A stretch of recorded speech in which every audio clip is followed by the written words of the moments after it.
Excuse me, have you seen my t-shirt anywhere?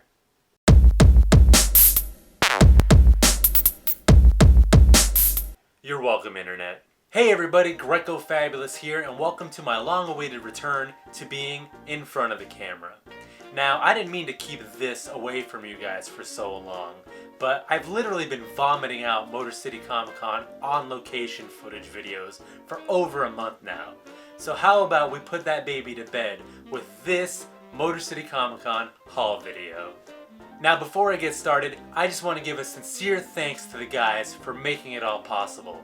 RJ, Sam, Nat, and Donnie, you guys made this trip so worthwhile. And it's because of you that I'm going to make $5 off the advertising on this video. But seriously, I couldn't have asked for a better group of guys. They were so welcoming and hospitable, and even though we were meeting for the first time face to face, it honestly felt like we were lifelong friends.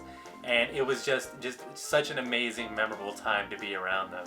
And the first items that I'm going to be showing you are presents from Scott and Johnny, which really speaks to their character and generosity. I didn't get shit from the other guys, so they can just go to hell. So not only did Scott house, clothe, feed me, and act as my personal chauffeur, but upon my arrival, he also gave me a goodie bag that consisted of this Hot Wheels Spider-Man car, which is a choking hazard for my children, so Scott, you probably should have put a little more thought into this. A copy of Persepolis, A Story of a Childhood, Transformers More Than Meets the Eye number 34, and a copy of Hulk Gray. Now, in return, I gave him a mug from the airport that said Boston and had a bunch of lobsters on it. So, I think we're pretty even. Then, after years of foreplay, Johnny and I's relationship finally materialized in the form of Dark Horse Comics number 9 with my buddy Robo on the cover, and a sealed Prowl figure from the Transformers Robots in Disguise toy line. So in return, I gave him a mug that I got from the airport that said Boston with a bunch of lobsters on it. So now let's move on to the things that I actually bought at Motor City Comic Con. In the past, I've purchased a lot of prints, but I really wanted to get something that was mine and only mine. And I know that I usually don't have the budget for original artwork, but I finally saw the opportunity to get something original that nobody else had. So before the con, I reached out to Agnes Garbowska of My Little Pony fame via electronic mail, and I was all like, hey pretty lady, what's $60 gonna get me? Now I know this is gonna come as a huge disappointment to you guys, but I'm not secretly living my life as a brony. More than anything, I was actually attracted to her art style, and I wanted to give her a unique commission that she probably has never gotten before and see what she could do with it. And she came away with this, a 5x10 watercolor sketch of Guyver 1 from the Guyver anime. Growing up, I was a huge fan of the Guyver anime, probably because it was my first exposure to extreme violence and naked women. Thanks, Blockbuster! And here's a detailed shot in case you want to get a close-up view of all the amazing work and detail that she put into this. Love it! So in addition to that, I also picked up a couple prints. Honestly, all I really wanted was this Sailor Moon and the Sailor Scouts band photo right here, because I'm a huge fan. But she was running a 2-for deal, so I decided to pick up this Frozen print as well for my kids, but they probably won't appreciate it like ever. So that was a great way to start the convention and blow half my budget. Now, the next thing I'm going to show you is literally the only comic book that I bought at Motor City Comic Con. Must be a good one, right? Yeah, I think so. Classics Illustrated, number 124, The War of the Worlds by H.G. Wells. I like aliens, I like robots. I remember listening to the original audio broadcast of The War of the Worlds. I saw the really crappy Steven Spielberg movie. So once I saw this in the 50-cent bin, I was like, I gotta have it. And buying this actually led to one of the funnier moments of the convention, when I literally paid the guy with 2 quarters. I mean, he looked down like I gave him a pile of shit and was like, seriously? I feel like I can honestly say that I was the only one who paid in change at Motor City Comic Con 2015.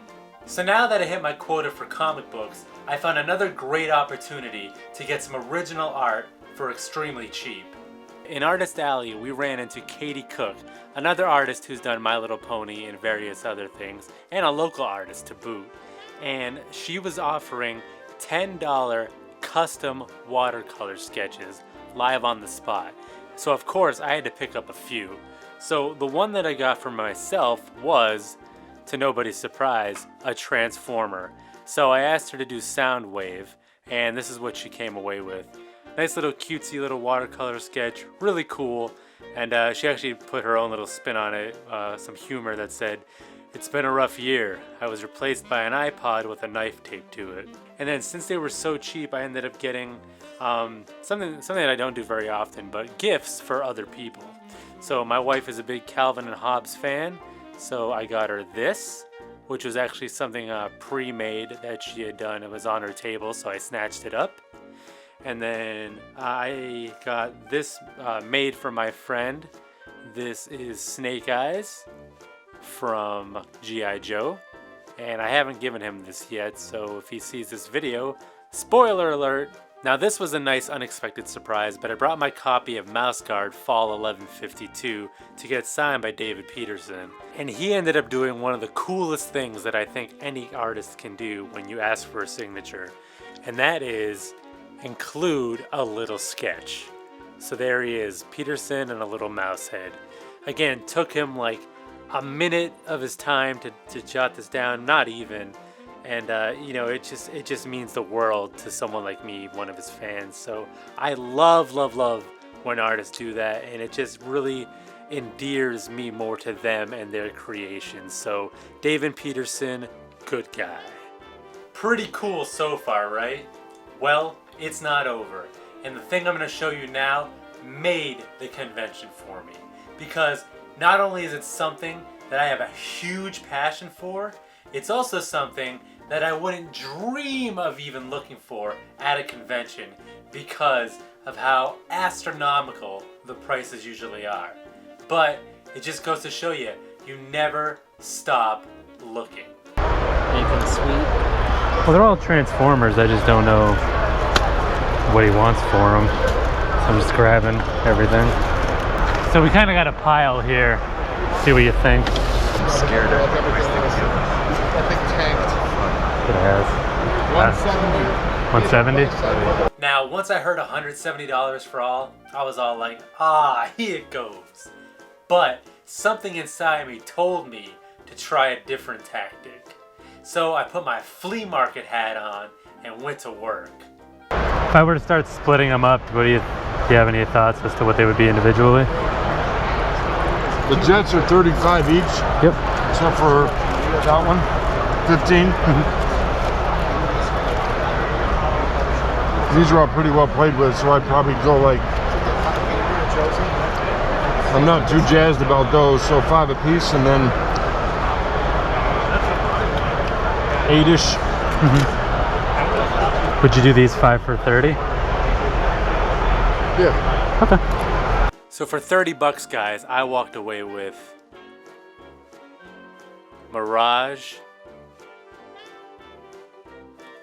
Gears, Bombshell, Shrapnel. So now I have all the Insecticons. Hound. And a Prowl that's, you know, seen better days. And you may have noticed that I somehow walked away with an extra Transformer. Now, we could just leave that up to a happy accident, or maybe I stole it. I'll let you be the judge. On top of that, I also got a bunch of the cardboard stat cutouts from the original boxes, and most, if not all, of the weapons and accessories. I also got Huffer from another dealer for $7, talked him down from 10, but I'm not as excited about this because later on in the convention I found him for $5 asking price, so didn't exactly win out on this one, but hey, another Transformer that I didn't have. That purchase literally made Motor City Comic Con for me, because not only was I able to get some G1 Transformers for flea market prices, but there were some that I haven't even seen in the wild yet. So that's going to be it for all the stuffs that I bought at this year's Motor City Comic Con. Like I said, I'm hugely thrilled with what I came away with. Completely unexpected to get those awesome G1 Transformers, especially for, you know, good prices. Really happy to get some original artwork, and I really think that's gonna be a, you know, a pendulum swing as far as like how I'm going to approach Comic Cons going forward. And then on top of that, I also bought that comic book, so I'm gonna be pretty warm this winter when I throw it in the fire. Explaining jokes, way funnier. So as always, guys, thank you for watching and giving me a reason to do this. Scott and company, thank you for making this just an amazing experience that I would want to relive over and over again. And yeah, I don't know what more I can say. Excuse me, have you seen my t-shirt anywhere?